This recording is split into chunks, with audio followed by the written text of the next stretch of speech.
여러분은 언제 웃으세요? 이런 실험이 있더라고요. 어떤 실험이냐면 영국 신경과학연구소라는 데서 진행한 실험인데요. 한 사람을 그냥 이렇게 방 안에 두고 관찰을 하는 거예요. 그냥 혼자 방 안에 이렇게 있도록. 그리고 방 안에 혼자 있으면서 몇 번을 웃는가, 이걸 실험을 하는 겁니다. 몇 번 웃을 것 같으세요? 대부분의 사람은 혼자 방 안에 있으면 웃지 않는답니다. 웃지 않는데요. 그런데 혼자 그렇게 있다가 다른 사람이 방 안으로 딱 들어오면 어떻게 되느냐? 그때부터 웃기 시작한다는 거예요. 혼자 있을 때는 안 웃는데 다른 사람이 자기가 있는 곳으로 들어오면 웃는다. 혹시 방에 들어온 사람이 재밌는 사람이거나 호감 가는 사람이어서 웃는 거 아닌가, 이런 생각을 할 수도 있는데 꼭 그렇진 않다는 거예요. 전혀 모르는 사람이 방 안에 들어와도 웃는다는 거예요. 제가 이 경험을 지난 엊그제 했어요. 엘리베이터를 타는데 11층에 사는 마이크 아저씨를 만났어요. 이름은 몰라요. 제가 지은 거예요, 그냥. 이름을 못 물어봤어요. 근데 엘리베이터 앞에 이렇게 서 있다가 혼자 이렇게 서 있으니까 무표정하게 있을 거 아니에요. 뒤를 이렇게 딱 돌아봤는데 한 180 한 몇 정도 돼 보이는 백인 남자가 이렇게 서 있는데 눈이 딱 마주친 거예요. 그래서 씩 웃었죠. 그랬더니 웃어주더라고요. 그래서 둘이 엘리베이터를 탔어요. 그래서 저는 3층에 내리니까 그 짧은 사이에 뭐 또 대도 않는 영어로 여기 사냐 그랬더니 여기 산다. 여기 11층 산다. 그래서 가라고 빠이빠이 하고 이제 딱 헤어졌는데 웃게 돼요. 혼자 있을 때는 몰라도 이렇게 웃게 되더라고요. 그래서 이 실험에서 밝혀진 거는 뭐냐면요, 웃음이라는 거는 사회적 환경에서 존재하기 위한 행위다, 이렇게 해석을 하더라고요. 그러니까 그냥 사람이 즐겁고 재밌는 얘기를 들어서 이런 웃는 것도 물론 있겠지만 근본적으로는 이 웃음이란 사람들과 타인과의 관계를 위해서 이렇게 나오는 반응이라는 거예요. 그래서 여러분 생각해 보세요. 여러분 주변에 심각한 표정을 하고 있는 사람이 있어요. 어떻게? 말 걸기 쉬워요? 멀리 피하게 되죠. 이렇게 심각하면, 저희 집에 어떤 딸이 하나 있거든요. 실명은 제가 거론하지 않게요. 딸이 하나 있는데 얘가 심각한 표정으로 있으면 제가 이제 피하게 되고, 아마 서로 그럴 거예요. 서로. 저희 아내가 심각하게 앉아있으면 일단 피하고 봐야죠. 그러니까 웃지 않는다는 거는 엄청난 언어인 거예요, 사실은. 같이 있을 때. 그러니까 웃는다는 건 또 이제 긍정적인 이제 언어가 되는 거겠죠. 여러분, 바라기는 여러분의 삶에 웃는 일이 많아지시기를 주의 이름으로 축복합니다. 네, 많이 웃어야 돼요. 근데 저는요, 웃음이 엄청 많은 사람은 아니지만 가끔 웃는 것 때문에 오해를 받는 경우가 있어요. 제가 몇 번 이제 기억나는 사건이 있는데, 저는 왜 웃는 것 때문에 오해를 받아봤냐면, 저는 좀 특이하게도 너무 어이없는 상황이 펼쳐지면 좀 웃음이 나요, 저는. 저희 집에 또 어떤 아들이 하나 있거든요. 근데 얘가 PC방에 가서 게임을 하다가 막 흥분해서 어떻게 하다가 PC방 모니터를 툭 쳤는데 이게 고장이 난 거예요. 그래가지고 그걸 이제 물어줘야 됐어요. 어떤 아들, 누군지 다 모르시죠? 네. 다 모르실 거라고 생각하고. 이 고장이 난 거야. 근데 제가 그 얘기를 듣는데 저도 모르게 진짜 웃음이 나더라고요. 이게 어떻게 보면 화가 나야 되잖아요. 근데 제가 너무 어이가 없으니까 약간 웃음이 나더라고요. 근데 또 잘 해결이 됐습니다. 어쨌든 잘 해결이 됐고. 그러니까 약간, 그래서 누가 보면은, 저 사람이 왜 이런 상황에 웃지? 이제 오해가 생기더라고요. 그래서 제가 한 2번 정도, 어떤 사람이 저한테 막 무슨 얘기를 하는데 제가 그 얘기를 듣는데 너무 좀 어이가 없는 거예요, 이 얘기가. 그래서 제가 웃었어요. 그랬더니 그분이 저한테 뭐라 그러냐면, 지금 자기 무시하는 거냐고 이러시더라고요. 그래서 제가 깜짝 놀랐어요. 난 그런 뜻이 아니고 그냥 이 상황이 좀 약간 제가 소화가 어려우면 웃음이 나오더라고요. 근데 상대방은 자기를 무시한다고 생각해요. 제가 그때 어떤 이야기가 생각난 줄 아세요? 개와 고양이가 생각났어요. 개와 고양이는 원래 친해질 수가 없어요. 개는 너무 신나면 꼬리를 막 흔들죠. 막 반갑다고. 근데 고양이는요, 경계태세일 때 흔드는 거래요. 그러니까 개가 흔들면서 오면 얘가 나랑 지금 뭐 하자는 건가, 이렇게 된다는 거죠. 그래서 야, 웃는 게 꼭 뭔가 되는 건 아니구나. 그래서 제가 그냥 상황이 이래서 제가 웃음이 났어요. 아무리 설명을 해도 설명이 안 되더라고요. 야, 그래서 나는 개인데 이분은 고양이구나. 이런 생각을 하고 마무리한 적이 있는데, 근데 여러분 성경에도 보다 보면요, 웃다가 낭패를 본 사람이 있어요. 웃다가 좀 낭패를 보는 사람. 오늘 딱 그 얘기가 나와요. 아브라함은 여종 하갈에게서 아들을 낳았어요. 그런데 자기 진짜 아내 사라를 통해서는 아직 아들이 없어요. 자식을 못 낳았어요. 언제까지 그랬냐? 아브라함이 99세가 됐는데도 아직 이제 아이를 못 낳은 거예요. 사실 이 정도면은 뭐 거의 못 낳는다고 봐야 되겠죠. 그런데 하나님 편에서는 그게 아닌 것 같아요. 어느 날 한창 더운 대낮에 주님께서 아브라함 앞에 나타나십니다. 세 사람의 모습으로. 지난번에 저희가 삼위일체 설교 한번 했는데 요 세 사람으로 나타났다니까 삼위일체 주님이 찾아오신 것처럼 보여. 굉장히 실제적으로. 좀 그렇게 이해가 되더라고요. 어쨌든 근데 아브라함이 장막 어귀에 이렇게 앉아있는데 웬 사람 셋이 딱 서 있는 걸 보고 아브라함이 이거 심상치 않다 느낀 것 같아요.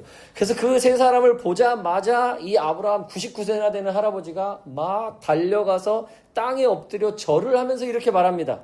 손님들께서 저를 좋게 보신다면 이 종의 곁을 그냥 지나가지 마시고 물 좀 가져오라고 하셔서 발도 씻으시고 이 나무 아래서 좀 쉬셨다가 가시면 좋겠습니다.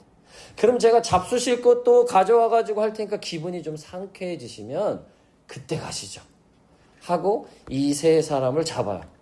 아브라함이 아주 종의 모습으로 대하는 거예요. 이 세 사람을. 표현을 잘 보면. 그럴 때 이 사람들이 뭐라고 하냐면 정 그렇다면 사양하지 않겠다고.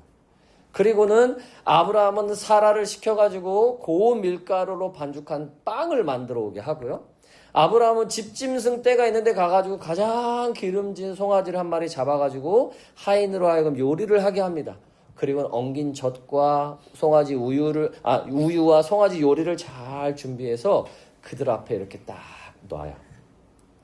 그리고 그들은 맛있게 먹습니다. 그동안에 아브라함은 옆에 서가지고 필요한 거 없나 계속 이렇게 시중을 들고 있는 거예요. 그리고 식사를 다 했어요. 그래서 이 사람들 중에 한 사람이 이제 아브라함에게 묻는 거예요. 근데 사라는 어디 있습니까? 그럴 때 아브라함이 답합니다. 네, 장막에 있습니다. 그러자 뭐라고 말을 하냐면 그 창세기 18장 10절인데요.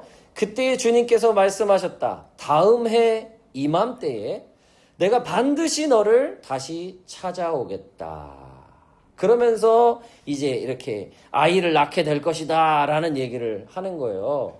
그랬더니 이 말을 들은 사라가 어떻게 했을까요? 여기서 이제 웃어요. 제가 볼 땐 전 사라의 마음이 이해가 돼요. 너무 어이없는 말을 들어서 이게 웃음이 나오지 않았을까 싶어요. 그래서 이렇게 웃으면서 중얼거려요. 나는 이제 기력도 다 있고 아브라함 남편도 다 늙었는데 무슨 내가 아이를 본다고 이제 무슨 그런 즐거움이 나한테 있겠나. 속으로 그런 거예요. 중얼중얼. 근데 13절 14절에 이렇게 이어집니다. 그때 주님께서 아브라함에게 말씀하세요. 웃는 건 사라가 있는데 아브라함한테 사라가 이제 계속 듣는 거지 저 장막에서. 어찌하여 사라가 웃으면서 이 늙은 나이에 내가 어찌 아들을 낳으랴 하느냐. 낳아주가 할 수 없는 일이 있느냐. 다음에 이맘때 내가 다시 너를 찾아오겠다. 그때 사라에게 아들이 있을 것이다. 그 말을 들은 사라가 이제 약간 두려워졌어요. 저는 웃지 않았습니다. 근데 주님이 말씀하세요. 아니야, 너 웃었어. 웃은 거 가지고 이렇게 너무 뭐라고 하시는 것 같아요. 자, 여러분, 이 상황, 여러분 이런 말씀을 읽을 때 어떤 느낌이 드세요? 야, 사라 이제 한번 잘못 웃었다가 이제 크게 혼나는구나. 비웃으면 큰일 난다. 뭐 이런 느낌? 사실 저도 그런 뉘앙스가 약간 느껴지긴 해요. 그래서 사라가 왠지 혼나는 것처럼 보여요. 근데 생각해 보세요. 사라가 웃어가지고 그게 비웃음이라서 만약에 사라가 혼나야 되는 상황이다. 난감한 상황이다. 그러면 다음 해에 아들을 못 낳아야 되는 게 자연스러운 논리 귀결이죠. 사라가 웃은 게 정말 심각한 문제라면 사라가 웃은 게 정말 비웃은 거고 주님을 비웃은 거고 주님의 말씀을 비웃은 거여서 혼나는 거고 문제라면 다음 해에 오려고 했는데 안 올래. 이렇게 논리가 가야 왠지 자연스럽죠. 근데 생각해 보세요. 상황이 어떻게 돼요? 혼나는 것 같은데 정확하게 1년 후에 사라가 아들을 낳아요. 자, 21장 창세기 21장 1절에서 2절 주님께서 말씀하신 대로 사라를 돌보셨다. 아니 혼나는 것 같았는데 주님이 말씀하신 대로 돌보셨대. 그러면서 사라에게 약속하신 것을 주님께서 그대로 이루시니 사라가 임신하였고 하나님이 아브라함에게 약속하신 바로 그때가 되니 사라와 늙은 아브라함 사이에서 아들이 태어났다. 5절에 아브라함의 아들 이삭을 보았을 때 그의 나이는 100살이었다. 그리고 21장 6절 7절 사라가 혼자서 말하였다. 하나님이 나에게 웃음을 주셨구나. 나와 같은 늙은이가 아들을 낳았다고 하면 듣는 사람마다 나처럼 웃지 않을 수 없겠지. 사라가 자식들에게 젖을 물리게 될 것이라고 누가 아브라함에게 말할 엄두를 내었으랴. 그러나 내가 지금 늙은 아브라함에게 아들을 낳아주지 않았는가 하면서 진짜 웃음을 웃는 거예요. 행복한 웃음을 하나님이 나에게 웃음을 주셨구나. 저는 이 말씀, 요 맥락, 상황이 이렇게 진행되어지는 것을 보면서 저는 어떤 걸 보냐면 우리 하나님은 신실하시구나. 이걸 봅니다. 신실하시다. 여러분, 하나님은 신실하십니다. 여러분, 우리가 하나님을 제가 몇 주 전 설교 때도 그런 얘기했는데 하나님을 교통경찰처럼 창조주도 좋고 통치자도 좋고 다 좋은데 하나님을 어떤 모습으로 비유한 것으로 하나님을 이해하는 것도 좋지만 그 하나님의 속성, 성품을 아는 것은 너무 중요합니다. 하나님의 성품 중에 하나가 뭐냐? 하나님은 신실하시다는 거예요. 하나님은 신실하시다. 자, 하나님은요 우리를 찾아오세요. 찾아오신 하나님은 신실하신 하나님이시기 때문에 결코 우리를 떠나거나 잊지 않으십니다. 그러실 거라면 찾아오지도 않으세요. 그러니까 찾아오신 하나님이 신실하신 하나님이시라는 건 나에게 오신 하나님이 나를 결코 안 떠나신다는 거하고 연결돼야 돼요. 그게 하나님의 신실하심이에요. 그리고 하나님이 무언가를 하시겠다고 말씀을 하셨으면 그 말씀을 반드시 성취하시는 것도 신실하신 하나님이시기 때문에 그렇습니다. 하나님은 신실하시기 때문에 말씀을 하셨으면 반드시 그 말씀대로 이루세요. 아멘이십니까? 그게 하나님의 신실하심이에요. 우리는 연약해요. 그래서 하나님의 말씀을 들어도 온전히 믿지 못할 수 있어요. 나는 연약하기 때문에 하나님이 나에게 오셔도 왠지 하나님이 나를 떠나신 것처럼 느낄 수도 있어요. 내 시선이 다른 데로 가고 하나님을 바라보지 못할 때. 우리의 그 연약함 하나님은 아세요. 그래서 하나님이 우리 가운데 찾아오시거나 우리 가운데 뭔가를 말씀하실 때에는 이미 내가 연약한 걸 아신 상태에서 찾아오신 것이고 이미 내가 연약한 걸 아신 상태에서 말씀하시는 거예요. 그렇다면 뭐가 되느냐? 내가 어떠하냐에 따라서 하나님의 말씀이 성취되고 내가 어떠하냐에 따라서 하나님의 은혜가 계속되고 내가 어떠하냐에 따라서 하나님의 역사가 나타나는 것이 아니라 그저 하나님의 신실하심 때문에 하나님은 우리와 함께 하시는 거고 하나님은 신실하시기 때문에 나에게 말씀하시면 이루시는 거지 그게 나의 어떠함과 상관이 없는 거예요. 나의 어떠함보다 하나님의 성품, 속성이 훨씬 큽니다. 근데 우리는 오해를 너무 쉽게 해요. 하나님이 나와 함께 하시는 이유, 나와 함께 계속 함께 하시려면 혹은 하나님의 말씀이 나한테 내 삶의 성취가 되려면 내 믿음이 아주 큰 믿음, 온전한 믿음, 대단한 믿음이 있어야 하나님의 그러함이 드러난다고 착각합니다. 그 믿음이 있으면 하나님의 그 성취하심을 온전히 보는 자리에 있을 수는 있으나 내가 어떠하냐, 내가 얼마나 잘 믿느냐, 잘못 믿느냐, 내가 얼마나 그러느냐에 따라서 하나님의 일하심이 결정되는 게 아니라는 거예요. 근데 우리는 너무 쉽게 착각해요. 내가 하나님의 말씀의 성취를 내가 뭔가를 함으로 좌지우지할 수 있다고 생각해요. 여러분 그거 오해예요. 오늘 사라도 보세요. 사라는 안 믿은 거예요. 못 믿는 거죠. 연약함이 그래요. 자기 나이가 있고 남편 나이가 있어요. 근데 그걸 어떻게 믿어요? 여러분 상황을 보세요. 여러분 지금 상황을 봐서는요. 못 믿는 게 자연스럽습니다. 지난 한 주간 우리 어떤 길벗들은 또 여러 가지 많은 문제들이 있었던 것 같아요. 답답한 거 당연합니다. 우리가 그런 존재예요. 우리는요 쉽게 짜증나고 쉽게 우라통도 터지고 쉽게 좋았다 쉽게 나빴다 오르락내리락 하기 쉬운 존재예요. 우린 그래요. 이 앞에 부부가 얼마나 사랑스러워 보입니까? 하지만 싸워요. 그런 존재예요 우리는. 제가 이 앞에 뭐 이렇게 영대 같은 거 하고 예배 인도하다고 제가 완벽합니까? 아니에요. 저도 넘어져요. 저도 실망하고요. 저도 막 분노가 날 때도 있고요. 왜 저 사람은 저런가 하고 속으로 막 또 원망할 수도 있어요. 그러기도 해요. 저란 존재가 그래요. 근데 그렇다고 해서 하나님 그럼 날 떠나시냐? 아니라니까요.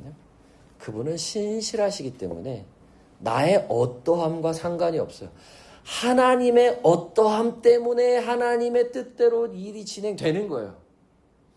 사라 얘기로 다시 갈게요. 못 믿었다니까요. 믿을 수 없는 상황이에요. 자연스러워요. 그런데 하나님은 약속의 말씀을 하세요. 그리고 사라의 믿음이 있냐 없냐하고 상관없이 하나님의 신실하심 때문에 말씀하신 대로 그냥 그렇게 성취하시는 거예요. 야, 얼마나 놀랍습니까? 그 신실하신 하나님이 우리를 찾아오신 거예요. 그리고 찾아오셔서 말씀을 하시고 그 말씀을 이루십니다. 여기서 우리가 할 게 뭐 있어요? 감사 기뻐하면 돼요. 그리고 그 성취가 됐을 때 사라처럼 뭐 하면 돼요? 진짜 웃으면 되는 거예요. 그게 그렇게 되기 위해서 내가 막 불철주야 뭐를 하는 게 아니라 와, 이미 나를 다 아시는 하나님이 나에게 말씀을 주시네? 그러면 아멘! 신실하신 하나님이 말씀하신 거니까 언젠지는 모르겠지만 하나님의 때에 이루어지는구나. 사라처럼 내년이야 그랬으면 너무 땡큐고 다음 달이야 그랬으면 너무 감사하지. 근데 그렇지 않더라도 말씀하셨으니까 반드시 이루어지는구나. 하나님의 때에. 그러면 나는 그때가 오기까지 신실하신 하나님을 바라보고 있으면 돼요. 그러면 그 말씀은 이루어져요. 왜요? 나 때문에? 신실하신 하나님 때문에. 그러니까 그 신실하신 하나님 때문에 결국에는 되니까 나는 뭐 할 준비만 하면 되냐? 웃을 준비만 하면 되는 거예요. 야, 행복한 웃음을 짓겠구나. 우리 지정근 길벗 웃을 준비하셔야 돼요. 우리 김지원 길벗 웃을 준비하셔야 돼요. 여러분 그래서 이 로마서 5장 말씀이 또 너무 귀해요. 신실하신 하나님을 바라보는 사람은요. 이 로마서 5장 3절에서 4절 말씀대로 될 거예요. 뭐냐? 우리는 환난을 자랑합니다. 우리가 알기로 환난은 인내력을 낳고 인내력은 단련된 인격을 낳고 단련된 인격은 희망을 낳는 줄을 알고 있기 때문입니다. 여러분 신실한 하나님을 이렇게 바라보고 있는데 그 하나님의 신실하심은 유효하지만 내 상황에서는 꼭 하나님이 안 신실하신 것처럼 그 신실하신 하나님의 언약이 성취되기까지 삶이 복잡할 수 있잖아요. 막 환난이 올 수도 있어요. 근데 여러분 신실한 하나님을 계속 우리가 지향하게 되면 어떻게 되느냐? 환난을 환영하게 되고 심지어 환난이 오는구나. 그걸 자랑한다고 그래요. 여기는 자랑한대요. 목사님 하나님의 신실하심을 제가 곧 볼 건데요. 이게 얼마나 드라마틱한지 이번 주에 환란이 왔어요. 이게 자랑하는 거죠. 야, 이런 영적 진보가 있으시길 축복합니다. 근데 그 환란 가운데 있다 보니까 이래서 사실은 더 자랑하게 되는 것 같아요. 뭐냐면 그런 그 지지부진한 상황이 있잖아요. 그 상황 속에서 뭐가 태어나는지 아세요? 인내력이 태어나요. 내가 인내해야지가 아니라 그 환란 가운데 있는데 인내력이 나한테서 태어나. 인내가 되어지는 거예요. 인내력이 태어났는데 그 인내력으로 같이 또 이렇게 있다 보니까 내 인격이 단련되어져. 내 인격을 단련해야지가 아니라 단련이 되어져요. 낳는다는 게 그런 거예요. 단련된 인격으로 또 그렇게 있다 보니까 뭐가 돼요? 희망이 또 나아요. 환란으로 시작했는데 뭐로 끝나는 거예요? 희망으로 가는 거예요. 그리고 성취를 보는 거예요. 이런 과정이 어떻게 가능할까요? 하나님이 신실하시기 때문에 그래요. 신실하시기 때문에. 여러분, 우리가 연약하죠. 여전히 우리는 흔들립니다. 우리는 너무 많은 시선을 뺏겨요. 주님을 지향하고 이 신실하신 하나님을 바라보면서 있으면서도 하루에 얼마나 많은 일들이 우리의 시선을 이 주의 집중을 하나님께 있던 걸 빼앗아가는지 몰라요. 이번 주에 가장 큰 주님을 향한 이 지향을 빼앗는 세계적인 큰 이슈가 있죠. 월드컵이라는. 주님을 지향하고 있어야 되는 나에게 이 월드컵이 그냥 막 가뜩이나 1차전을 이겨가지고 이 축구 얘기만 들으면 왜 이렇게 신나게 되는지. 그런 종류의 것들도 있지만 온갖 부정적이고 우울하고 혹은 예상치 못한 일들로 나의 신실하신 하나님을 지향하는 그걸 흐지부지 만드는 것들이 막 있어요. 그러다 보면 희망은 고사하고 아무런 소망도 없는 것처럼 내 삶이 느껴지기도 하죠. 근데 여러분, 그렇지 않아요. 하나님은 신실하십니다. 그래서 우리를 그 신실하신 주님이 찾아오셨으면 우리를 떠나시지 않고 그 주님이 말씀해 주시면 그 말씀을 성취하신다. 하나님이 신실하시니까 반드시 그렇게 된다. 우리는 그 주님으로 말미암아 그 은혜를 누리게 될 줄 믿습니다. 그래서 그 신실하신 주님을 이렇게 지향하다 보면 저는 이런 일이 생긴다고 생각해요. 뭐냐면 다른 사람들이 보여요. 무슨 말이냐? 내가 신실하신 주님을 온전히 지향하고 있다 보면요, 그 안에서 생기는 이 웃음과 즐거움 때문에 다른 사람들이 보이기 시작해요. 그래서 그들에게 신실하신 하나님을 가서 전할 수 있는 기회가 생깁니다. 저는 오늘 이 마태복음에 나오는 이 예수님이 마태복음 9장 36절에 무리를 불쌍히 여기시고 그들이 목자 없는 양과 같이 고생하며 쓰러져 있다. 주님의 양들인데 하나님의 백성인데 목자가 없는 것처럼 쓰러져 있는 사람들이 있어요. 그래서 그들에게 예수님이 제자들을 세우셔서 그들을 찾아가서 보내십니다. 그들을 찾아가게 하세요. 그러면서 뭐라고 하셨냐면 마태복음 10장에서는 이방 사람의 길로도 가지 말고 또 사마리아 고을로도 들어가지 말고 오히려 길 잃은 양떼인 이스라엘 백성에게로 가라. 다니면서 하늘나라가 가까이 왔다. 저는 이 말씀을 보면서 우리가 신실하신 주님을 지향하면서 그분을 바라보고 있으면 우리로 하여금 하나님을 바라보고 있지 못하고 그 신실하신 주님으로 인해서 은혜를 누리지 못하는 사람들을 찾아가게 하시겠구나. 여러분, 우리가 그 단계까지 나아가시기를 축복합니다. 그 단계까지 나아가시면 좋겠어요. 우리 몇몇 길벗들 중에 그런 분들이 있어요. 제가 알기로는 그런 성향의 분들이 아닌데 최근에 들어서 왠지 누구를 만나면 내가 요즘 누리고 있는 이 은혜를 나눠주고 자랑하고 그들에게도 권면해야 되겠다. 이런 말들은요, 내가 하고 싶어서 할 수 있는 게 아니에요. 주님 안에 있으면서 그분을 바라보고 있었더니 내 안에 생겨나는 평안과 희망과 감사 때문에 그렇게 되는 거예요. 여러분, 이 단계까지 나아가시기를 축복합니다.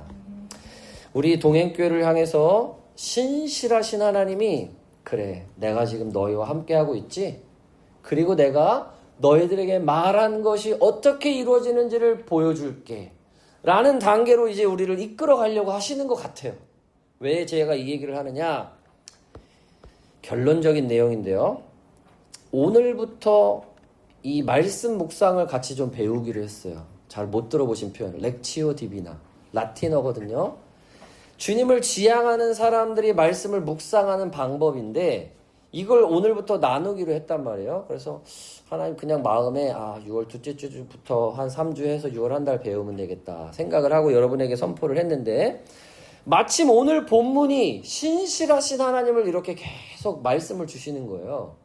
그래서 언젠가부터 제가 계속 기도로서만 주님을 지향하는 것을 계속 말씀을 드리고 있었는데, 어느 시점에는 말씀 묵상이 함께 가야 되겠다, 마음에 계속 그런 감동을 주셔서 그 시점을 오늘로 이제 잡은 거예요.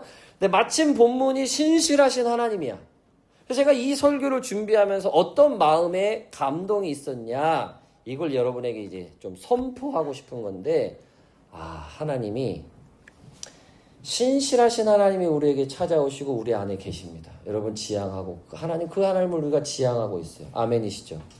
근데 그 하나님이 말씀을 우리 가운데 주셔서 그 말씀을 품고 기도하면서 그 말씀이 내 안에 내면적으로든 내 삶의 외적으로든 상황적으로든 그 말씀을 이루시는 신실하신 하나님을 이제 하나님이 우리의 삶의 현장에 이렇게 드러내길 원하시는구나 라고 하는 마음에 이 기대가 있습니다. 지금 제 이 말 지금 이해가 되십니까?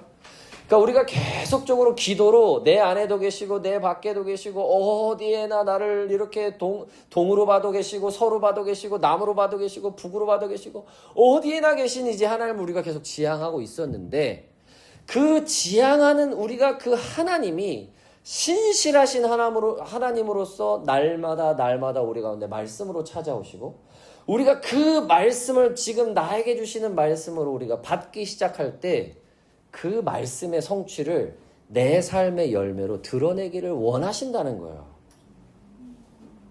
이 주님을 지향함 속에서, 기도로 지향함 속에서 말씀의 성취를 우리의 삶의 현장에서 보기 시작한다. 이건 아주 큰, 아주 놀라운 은혜의 여정이 되리라고 생각합니다. 사라가 했던 게 딱 그거예요. 사라가 장막에 있었죠. 아브라함에게 물었어요. 사라 어디 있냐고. 장막에 있습니다. 장막이라는 건요, 말씀의 공간이에요. 성경적으로 보면. 근데 그 장막에 있는 동안에 하나님의 말씀이 온 거예요. 네가 내년에 아들을 낳을 것이다. 그리고 그 말씀을 받은 사라에게 성취가 되어 웃음을 짓게 되는, 이게 다 말씀 묵상입니다. 여러분, 이런 은혜가 우리 가운데 일어나기를 축복합니다. 여러분 축복합니다. 우리 동행교회를 통해서, 우리 길벗들을 통해서 하나님이 우리의 삶에 어떤 말씀을 주실지 기대하시고 그 말씀을 붙잡고 기도하면서 나아가면 생명이 없는 것 같은데 생명이 태어나고, 환난 중인 것 같은데 인내가 태어나고, 그 속에서 단련된 인격이 태어나고, 그 속에서 희망이 태어나서 언제나 신실하신 하나님과 하나님의 그 현존 속에서 승리하는 저와 여러분이 될 줄로 믿습니다. 우리 함께 좀 기도했으면 좋겠어요. 여러분, 나에게 주신 말씀을 기억하면서 함께 좀 기도합시다. 지금 우리에게 주신 말씀, 신실하신 하나님이 나에게 찾아오셔서 이제는 말씀하기 원하세요. 우리가 그 말씀을 읽고 받을 때 그 말씀의 성취가 오늘이 될지 내일이 될지 한 달 후가 될지 언제가 될지 때때마다 다 알 수 없겠으나, 신실하신 하나님은 반드시 말씀하신 것을 하나님의 때에 반드시 이루십니다. 그 하나님을 바라보면서 이렇게 기도합시다. 하나님, 신실하신 하나님 언제나 내가 지향하고 바라봅니다. 이제 말씀 주시고 그 말씀의 성취를 매일매일, 매주 매달 경험하면서 하나님의 살아계심을 증거할 수 있는 인생 되게 하여 주옵소서. 나로 하여금 정말로 길을 잃은 양떼처럼 하나님의 그 놀라운 은혜를 누리고 있지 못한 사람들을 찾아가서 자랑하고 하나님을 드러낼 수 있을 만큼 하나님의 신실하심의 열매로 내 삶을 채워주십시오. 우리 이 기도 간절한 마음으로 함께 기도하며 나아갑시다. 하나님, 신실하신 하나님 감사합니다. 하나님을 지향하고 고정적으로 주님을 바라볼 때에 이제 하나님 말씀 주셔서 나에게 찾아오시고 나에게 말씀하시고 하나님의 때에 그 하나님의 일들을 이루어 가실 줄 믿습니다. 아버지 하나님, 신실하신 하나님 영광 나타내 주옵소서. 신실하신 하나님 말씀하시옵소서. 주의 말씀을 듣겠습니다. 주의 말씀을 듣겠습니다. 나에게, 나의 가정에, 우리 교회에, 우리의 삶의 여정에 말씀하시면 그 말씀대로 되어질 줄 믿습니다. 이루시는 하나님, 신실하신 하나님을 바라봅니다. 나아가 나로 하여금 길을 잃은 양떼와 같은 이들에게 신실하신 하나님을 자랑하고 신실하신 하나님을 증거하고 하나님의 나라의 삶이 여기 있음을 말할 수 있도록 우리를 그렇게 세우시옵소서. 우리를 그렇게 사용하시옵소서.